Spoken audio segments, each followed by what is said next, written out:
Bharat America సంబంధాలపై US president Donald Trump కీలక వ్యాఖ్యలు చేశారు. భారత్తో తనకు మంచి సంబంధం ఉందని, కానీ ప్రపంచంలో అత్యధిక సుంకాలు విధించే దేశాల్లో ఇండియా ఒకటని తెలిపారు. ఇదొక్కటే భారత్తో ఉన్న ఏకైక ప్రాబ్లం అని చెప్పారు ట్రంప్. అయితే భారత్ సుంకాలను తగ్గిస్తుందని ఆశిస్తున్నట్టుగా తెలిపారు. ఒకవేళ టారిఫ్స్ తగ్గించుకుంటే ఏప్రిల్ 2 నుంచి తాము కూడా అదే తరహాలో సుంకాలు విధిస్తామని స్పష్టం చేశారు ట్రంప్.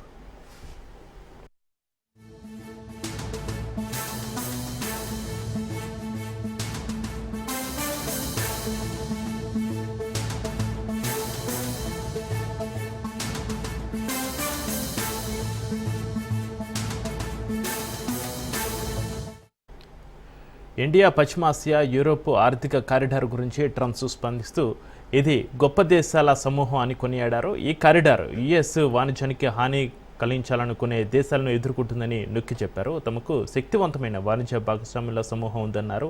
వారు ఎప్పటికీ చెడుగా ప్రవర్తించలేరని తెలిపారు. స్నేహితులతో పోలిస్తే శత్రువులతోనే చాలా విధాలుగా మెరుగ్గా వ్యవహరిస్తామన్నారు.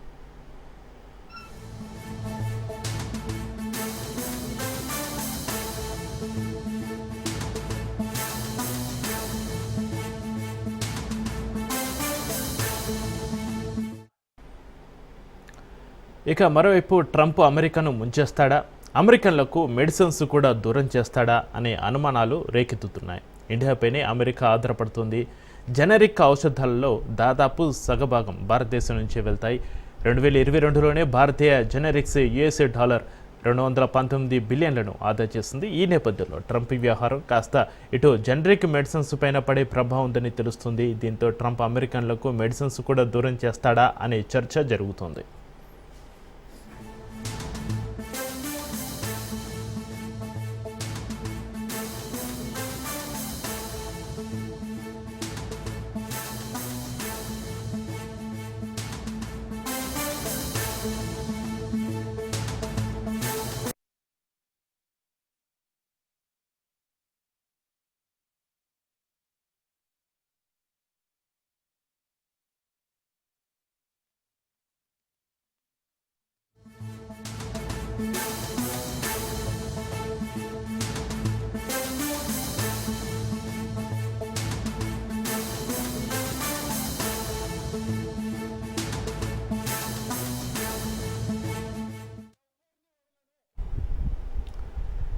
ఇన్స్టాలో పరేషన్ బాయ్స్ ఇమ్రాన్ ఎమోషనల్ పోస్ట్ చేశాడు. నా అన్వేషణ పేరుతో ట్రావెలింగ్ చేసే అన్వేష్ వ్యాఖ్యలపై ఇమ్రాన్ ఆవేదన వ్యక్తం చేశాడు. తన అమ్మను ఉద్దేశిస్తూ అన్వేష్ చేసిన వ్యాఖ్యలపై ఇమ్రాన్ కన్నీళ్లు పెట్టుకున్నాడు.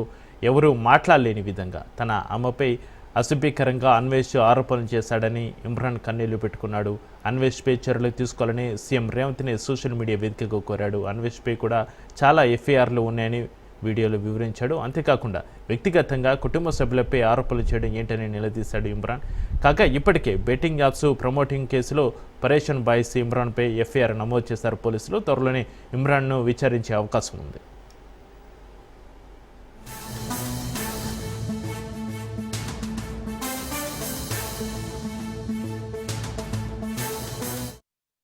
రేవంత్ రెడ్డి సార్, నేను మీ వీడియో చూసినాను సార్. మీ అమ్మనో నీ చెల్లినో నీ భార్యనో ఈ రకంగా మాట్లాడితే నువ్వు ఇంత నేను అడుగుతున్నా. ఉప్పు పాతరేస్తే ఇట్లాంటి సంస్కృతిని మీరు ప్రోత్సహిస్తే ఎవరిని వదలను. తోడుకలు తీస్తే అధ్యక్ష ముఖ్యమంత్రిగా చెప్తున్నా.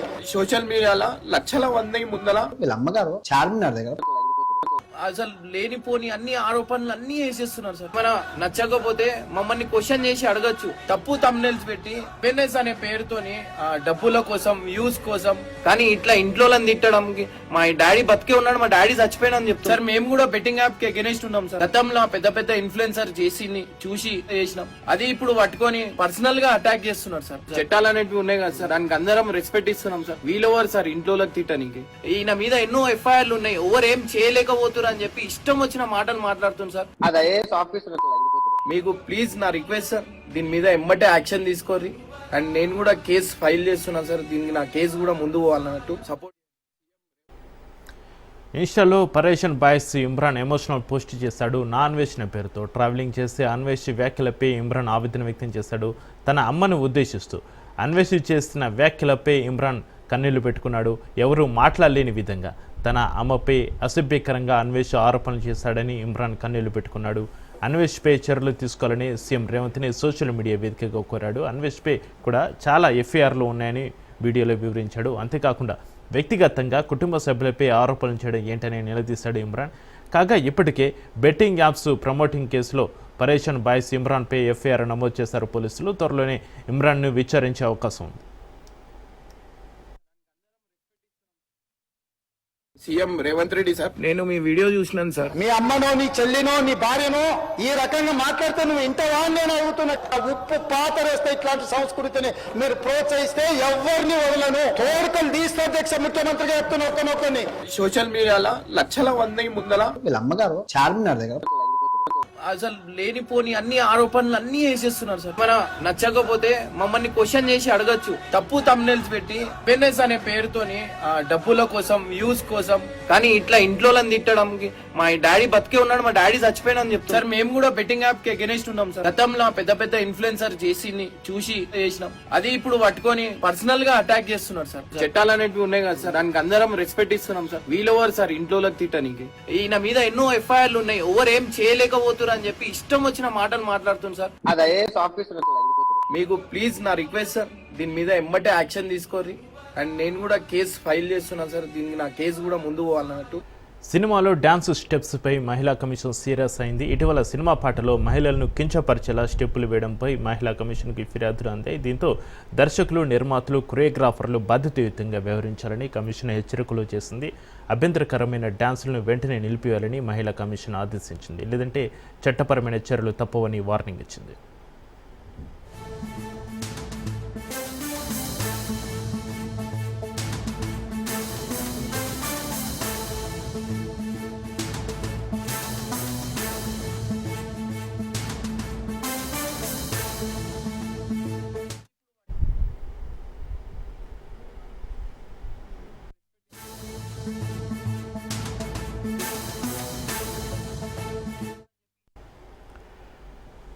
సినిమాలో డ్యాన్స్ స్టెప్స్పై మహిళా కమిషన్ సీరియస్ అయింది. ఇటీవల సినిమా పాటలో మహిళలను కించపరిచేలా స్టెప్పులు వేయడంపై మహిళా కమిషన్కి ఫిర్యాదులు అందాయి. దీంతో దర్శకులు, నిర్మాతలు, కొరియోగ్రాఫర్లు బాధ్యతాయుతంగా వ్యవహరించాలని కమిషన్ హెచ్చరికలు చేసింది.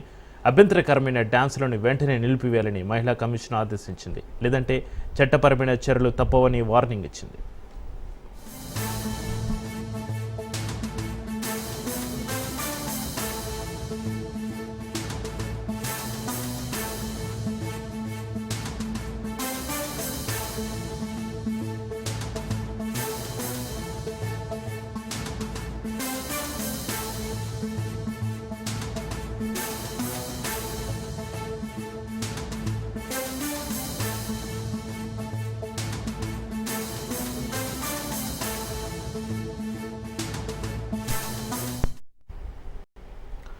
మెదక్ జిల్లాలో ఫేక్ బాబాను అరెస్టు చేశారు పోలీసులు. సిరిసిల్ల జిల్లా వేములవాడకు చెందిన యువకుడు బాపుస్వామి బాబాని పరిచయం చేసుకున్నాడు. ఎవరికి ఆరోగ్యం బాలేకపోయినా బాగు చేస్తారని నమ్మించి పూజలు చేసేటప్పుడు నిమ్మకాయలో మత్తు మందు ఇచ్చి నీళ్ళలో నిద్రమాత్రలు వేసి స్పృహ కోల్పోయాక అగత్యాలకు పాల్పడుతున్నాడు. వీడియోలు తీసుకుంటూ అత్యాచారాలకు పాల్పడుతున్నాడు ఈ కేటుగాడు. తర్వాత వీడియోలతో బ్లాక్మెయిల్ చేస్తున్నాడు. విషయం తెలుసుకున్న పోలీసులు దొంగ బాబా నుంచి 2 ఫోన్లు స్వాధీనం చేసుకున్నారు.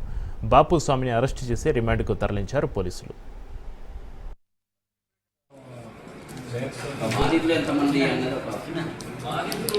నేనే ధైర్యం చేసి పెడతాను. ఎందుకంటే పబ్లిక్ తెలవకపోతే చాలా మంది చేస్తారు. చాలా మంది లోకల్లో ఈ బ్యాగ్ కొద్దిగా కొన్ని వివరాలు మీకు చెప్పలేదు. అవన్నీ కూడా కోర్టు సమస్యలు వరంగల్ జిల్లాలో తీసుకుంటున్న సమాచారం. అంటే పైసలు కొంతమంది దగ్గర డిఫరెంట్ లక్షల్లో తీసుకున్నారు. చేసి కొన్ని రోజుల నుంచి జరుగుతుంది. చాలా మంది మైండ్ వివిధ జిల్లాలో ఇలాంటి వ్యక్తిని పట్టుకొని నిన్న ఆయన దగ్గర సామాన్లు, సెల్ ఫోన్లు అన్నీ కూడా పరీక్షించి చూడగా అన్ని వీడియోస్ ఉన్నాయి. దాంట్లో బ్లాక్ మెయిల్ చేయించుకొని పైసలు తెప్పించుకోవడం ఇది గత 3 సంవత్సరాల నుంచి వివిధ ఏరియాలో నడిచింది. ఇట్లాంటి వ్యక్తిని పట్టుకొని ప్రాపర్ ఇంటరాగేషన్ చేసి ఎవిడెన్స్ అంతా కలెక్ట్ చేసి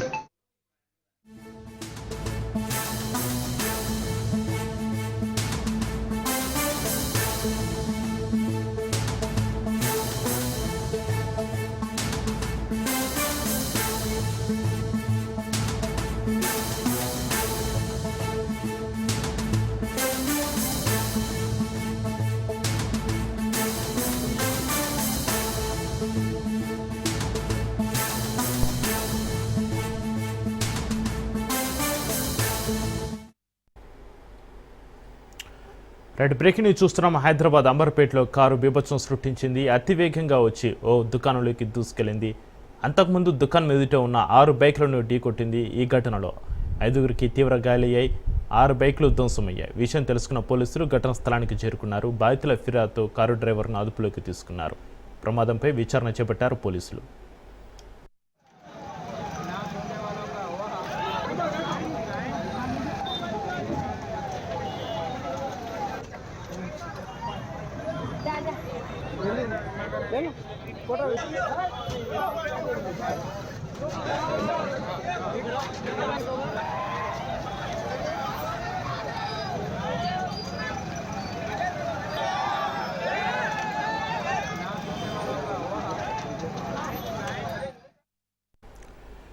హైదరాబాద్ అంబర్పేటలో కారు బీభత్సం సృష్టించింది. అతివేగంగా వచ్చి ఓ దుకాణంలోకి దూసుకెళ్లింది. అంతకుముందు దుకాణం ఎదుట ఉన్న 6 బైకులను ఢీకొట్టింది. ఘటనలో 5గురికి తీవ్ర గాయాలయ్యాయి. 6 బైకులు ధ్వంసమయ్యాయి. విషయం తెలుసుకున్న పోలీసులు ఘటనా స్థలానికి చేరుకున్నారు. బాధితుల ఫిర్యాదుతో కారు డ్రైవర్ను అదుపులోకి తీసుకున్నారు. ప్రమాదంపై విచారణ చేపట్టారు.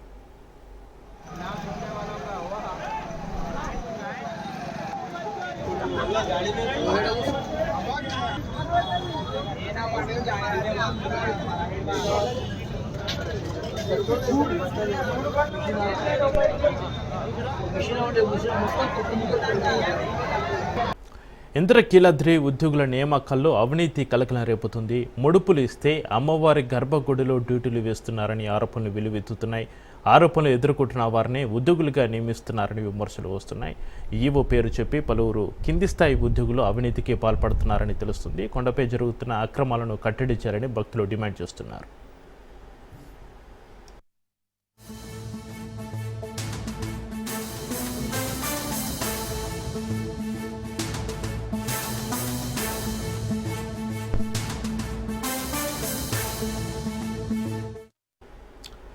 మరో బ్రేకింగ్ న్యూస్ చూస్తున్నాం. ఇంద్రకీలాద్రి ఉద్యోగుల నియామకాల్లో అవినీతి కలకలం రేపుతుంది.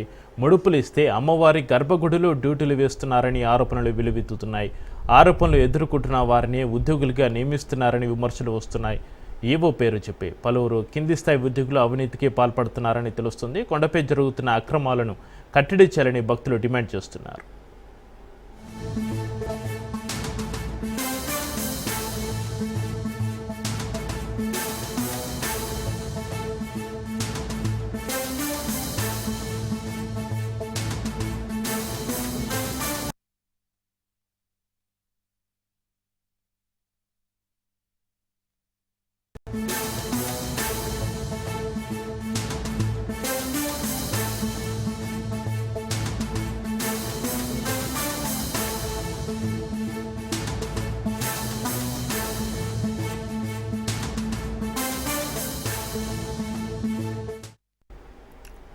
వల్లభనేని వంశీ బెయిల్ పిటిషన్పై నేడు ఎస్సీ ఎస్టీ కేసుల ప్రత్యేక కోర్టులో విచారణ జరగనుంది. సత్యవర్ధన్ కిడ్నాప్ కేసులో వల్లభనేని వంశీ రిమాండ్ ఖైదీగా ఉన్నారు. వంశీపై వరుసగా కోర్టులో పేటీ వారెంట్లు దాఖలవుతున్నాయి. కస్టడీ పిటిషన్లను పోలీసులు దాఖలు చేస్తున్నారు. దీంతో న్యాయస్థానం ఏ విధమైన తీర్పు వెలువరిస్తుందనేది ఉత్కంఠగా మారింది.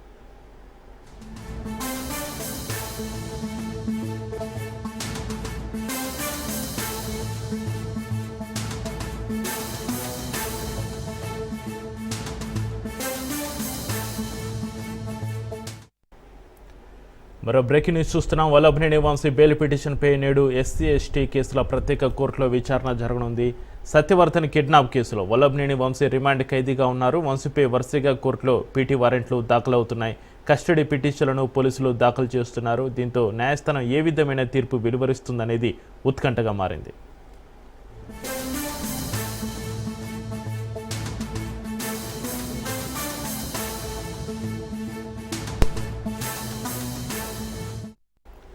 గత వైసీపీ పాలనలో భారీగా ప్రయోజిత పథకాల నిధులు దుర్వినియోగమయ్యాయని మంత్రి పయ్యావుల కేశవ్ ఆరోపించారు. గతంలో కేంద్రం ఇచ్చిన నిధులు 4,300 కోట్లు దారి మళ్లించారని వెల్లడించారు.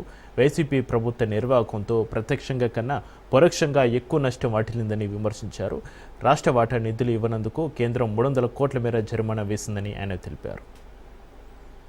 కేంద్రం నుంచి వచ్చినటువంటి నిధులని ఏవైతే మనకి కేంద్ర ప్రాయోజిత పథకాల్లో 60-40 కింద కొన్ని ఉన్నాయి, 70-30 కింద కొన్ని ఉన్నాయి. ఇందులో 60% మనం తీసుకుంటే దాదాపు 4,350 కోట్ల సెంటర్ షేర్ని డైవర్ట్ చేయడం జరిగింది అధ్యక్ష. మనం స్కీమ్ని రివైవ్ చేయడానికి ఇవాళ ఏమంటే ఆ 4,000 రూపాయలు కూడా వీళ్ళు వాడేశారు అధ్యక్ష. వాడేసినప్పుడు ఆ 4,000 చెల్లించాల్సి వచ్చింది, మళ్ళీ అదనంగా రాష్ట్రం షేరు చెల్లించాల్సి వచ్చింది. రాష్ట్రానికి అసలే ఫైనాన్షియల్ స్ట్రెస్లో ఉన్నటువంటి పరిస్థితుల్లో ఒక స్కీమ్ని రివైవ్ చేయడానికి చాలా ఇబ్బంది పడాల్సి వచ్చింది అన్నటువంటి విషయాన్ని తమరి ద్వారా సభ్యుల దృష్టికి తీసుకొస్తున్నాం, ప్రజల దృష్టికి కూడా తీసుకెళ్లదలుచుకున్నాం అధ్యక్ష.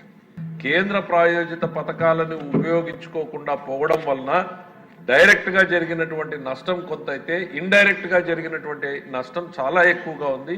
ఎకానమీకి money circulation in the society అనేటువంటిది పడిపోవడము, తద్వారా ట్యాక్సులు పడిపోవడము, ఇవన్నీ కూడా జరిగాయి అన్నటువంటిది వాస్తవం అధ్యక్ష. 16,862 కానిస్టేబుల్ పోస్టుల్లో 6,100 పోస్టుల నియామకం త్వరలో పూర్తి కానుందని ఏపీ హోంమంత్రి అనిత తెలిపారు. మిగిలిన 10,762 ఖాళీల నియామకానికి ప్రభుత్వానికి డీజీపీకి ప్రతిపాదనలు పంపించడం జరిగిందని చెప్పారు. అనుమతులు రాగానే మిగిలిన పోలీస్ కానిస్టేబుల్ నియామకాలు చేపడతామని హోంమంత్రి చెప్పారు. కానిస్టేబుల్ పోస్టుల నియామకాలు ఉన్నాయో ఇంకొక మెయిన్ ఎగ్జామ్ ఒకటి పెండింగ్ ఉంది అధ్యక్ష. పెండింగ్ ఉన్న తర్వాత ఒక చిన్న కోర్ట్ ఇష్యూ ఉంది, దానికి కూడా ఎఫిడవిట్ వేసి ఆల్మోస్ట్ ఆల్ 1 మంత్ 1.5 మంత్లో ఈ ప్రొసీజర్ అంతా కంప్లీట్ చేసి కొత్తగా కానిస్టేబుల్ని ట్రైనింగ్ కూడా పంపించడం కూడా జరుగుతుంది అధ్యక్ష. ఈ ట్రైబల్ బెటాలియన్ అధ్యక్ష ఇప్పుడు already 4 new battalions IR battalions ఉన్నాయి అధ్యక్ష. అందులోని 4 ఇండియన్ బెటాలియన్స్కి ఇప్పుడు రెడీగా శాంక్షన్ అయిపోయినాయి, ఇప్పుడు ఓపెన్ చేయడం రెడీగా ఉన్నాయి అధ్యక్ష. మీరు చెప్పిన సూచన మేరకు ఒక ట్రైబల్ బెటాలియన్ ఏర్పాటు చేయడానికి కూడా గవర్నమెంట్ ఆఫ్ ఇండియాకి ప్రతిపాదనలు కూడా పంపిస్తాం అధ్యక్ష. దాని మీద కూడా సానుకూలంగా గవర్నమెంట్ స్పందించేటట్టుగా ఒకసారి మాట్లాడతాం అధ్యక్ష. ముఖ్యంగా ఆరోగ్య భద్రత గురించి అడిగారు. ఇది చాలా ఎప్పటి నుంచో నలుగుతున్న సమస్య. గౌరవ ముఖ్యమంత్రి చంద్రబాబు నాయుడు గారికి దృష్టి కూడా తీసుకెళ్లడం జరిగింది.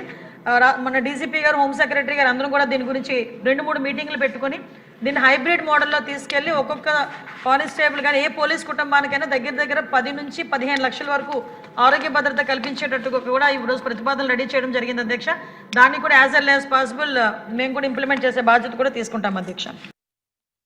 డిప్యూటీ సీఎం పవన్ కళ్యాణ్ కీలక వ్యాఖ్యలు చేశారు. మోడీ దేశానికి 3వ ప్రధాని అయ్యారన్న పవన్ కళ్యాణ్ చంద్రబాబు కూడా వరుసగా 3 సార్లు సీఎం అవ్వాలని ఆయన ఆకాంక్షించారు. చంద్రబాబు నాయకత్వంలో పనిచేసేందుకు తాను సిద్ధంగా ఉన్నామని పవన్ కళ్యాణ్ అన్నారు. చంద్రబాబు నుంచి నేర్చుకోవాల్సింది చాలా ఉందని డిప్యూటీ సీఎం పవన్ కళ్యాణ్ అన్నారు. ఇది ప్రధానమంత్రి గారు 3వసారి ప్రధానమంత్రి అయ్యారు. అలాగే ఆయన 3 పర్యాలు నేను ముఖ్యమంత్రిగా చూడాలి నాకు మనస్ఫూర్తిగా నాకు ఆశయం, కోరిక కూడా. ఎందుకంటే ఆయన అనుభవాన్ని మనం ఎక్కడ కూడా అసలు పక్కన పెట్టలేం. సో ఆయన దగ్గర నేను మనస్ఫూర్తిగా ఈరోజు మరోమారు గౌరవ సభ్యులందరి తరపు నేను ముందు చెప్తున్నాను, ఆయన దగ్గర నుంచి నేర్చుకోవడానికి కానీ ఆయన కింద పని చేయడానికి కానీ నేను అనుక్షణం ఎప్పుడు సంసిద్ధంగా ఉంటానని తెలియజేసుకుంటూ, నాకు ఈ అవకాశాన్ని ఇచ్చిన ప్రతి ఒక్కరికి ధన్యవాదాలు తెలియజేసుకుంటూ, ఇది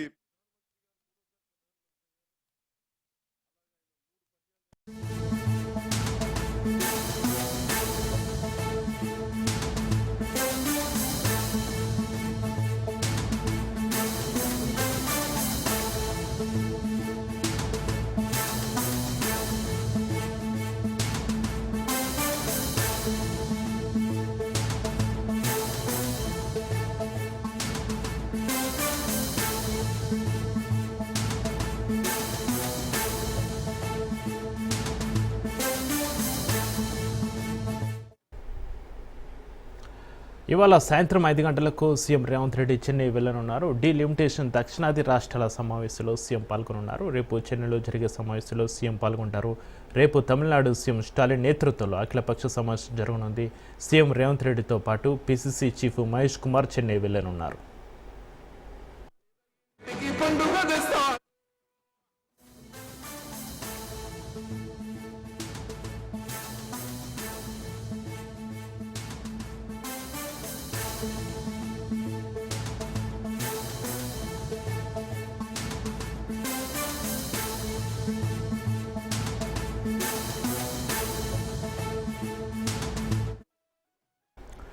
ఇవాళ సాయంత్రం 5 గంటలకు సీఎం రేవంత్ రెడ్డి చెన్నై వెళ్లనున్నారు. డీలిమిటేషన్ దక్షిణాది రాష్ట్రాల సమావేశంలో సీఎం పాల్గొనున్నారు.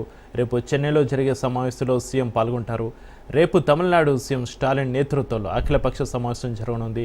సీఎం రేవంత్ రెడ్డితో పాటు PCC chief Mahesh Kumar Chennai వెళ్లనున్నారు.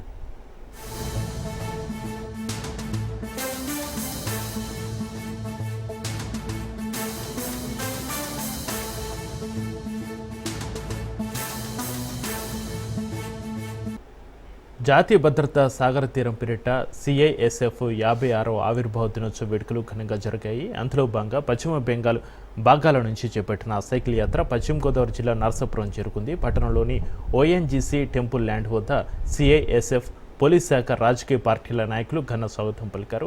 Anti social యాక్టివిటీస్పై ప్రజల అవగాహన కల్పిస్తూ సైకిల్ ర్యాలీ నిర్వహించారు. సంఘ విద్రోహ శక్తులు, డ్రగ్స్ వంటి యాంటీ సోషల్ యాక్టివిటీస్పై ప్రజలు అప్రమత్తంగా ఉండాలన్నారు సిఐఎస్ఎఫ్ లెఫ్టినెంట్ కమాండర్ ప్రభాకర్. ఇక ఏ నెలాఖరున కన్యాకుమారిలో సైకిల్ యాత్ర ముగుస్తుంది అన్నారు.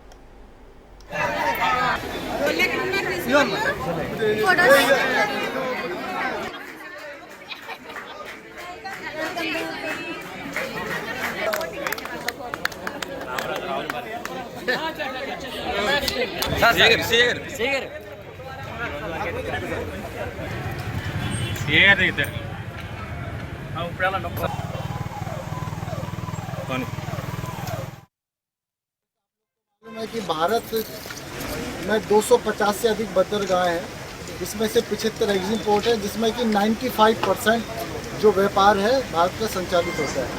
ये जितने भी पोर्ट हैं भारत के साथ साथ ऊर्जा के लिए बहुत महत्वपूर्ण है। इनमें हमेशा खतरा बना रहता है हथियारों की तस्करी का, स्मगलिंग का।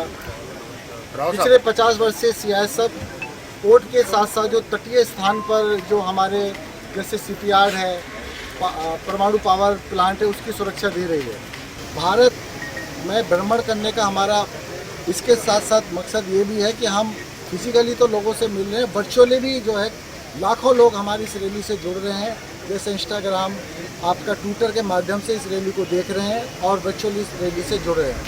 కోస్టల్ ఏరియాలో డెవలప్ చేయడం కోసం, తర్వాత యాంటీ డ్రగ్స్ అని ఇలాంటి వ్యతిరేకంగా అవేర్నెస్ తీసుకురావడం కోసం ఈ కోస్టల్ ఏరియాలో ఉన్న వాళ్ళందరికీ మనకి అవేర్నెస్ తీసుకురావడం కోసం చేయడం జరుగుతుంది.